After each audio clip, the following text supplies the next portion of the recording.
बहराइच जिले में 13 अक्टूबर 2024 को हुए सांप्रदायिक हिंसा मामले में कोर्ट ने फैसला दे दिया है। इस मामले में मुख्य अभियुक्त सरफराज को फांसी की सजा सुनाई गई है, जबकि अन्य 9 दोषियों को आजीवन कारावास की सजा दी गई है।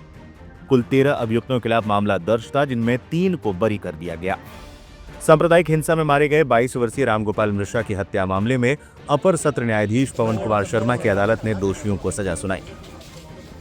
दोषियों में से एक को फांसी की सजा दिए जाने पर केस खासा चर्चा में आ गया है।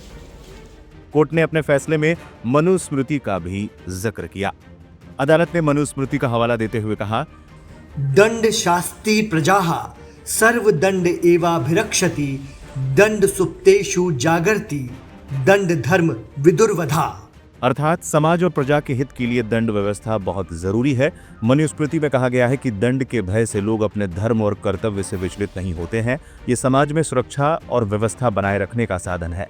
इस दृष्टि से अपराधियों को उचित दंड देना न्याय और समाज हित में आवश्यक माना गया है। इसके अलावा अदालत ने यह भी माना कि हत्या किसी सामान्य विवाद का परिणाम नहीं थी, बल्कि अत्यधिक क्रूरता और योजनाबद्ध तरीके से की गई जघन्य घटना थी। सरकारी वकील ने कहा कि यह हत्या ब्रूटलिटी और हीनियसनेस का चरम उदाहरण है। उन्होंने बताया कि मृतक रामगोपाल मिश्रा पर 7 से 8 राउंड फायरिंग की गई। इसके अलावा दोनों पैरों के अंगूठों को जलाकर नाखून खींचे गए, जो हत्या की क्रूरता को और बढ़ाते हैं। बता दें, कोर्ट ने 9 दिसंबर को 13 आरोपियों में से 10 को दोषी ठहराया था, जबकि 3 को सबूतों के अभाव में बरी कर दिया था। दोषी ठहराए गए आरोपी अब्दुल हमीद, उसके बेटे फहीम, सरफराज, तालिब, सैफ, जावेद, जिशान, ननको, शोएब और मारूफ हैं। इनमें से सरफराज को फांसी की सजा मिली है। मामला थाना हरदी क्षेत्र के महाराजगंज बाजार का है, जहां दुर्गा प्रतिमा विसर्जन जुलूस के दौरान रामगोपाल मिश्रा की गोली मारकर हत्या कर दी गई थी।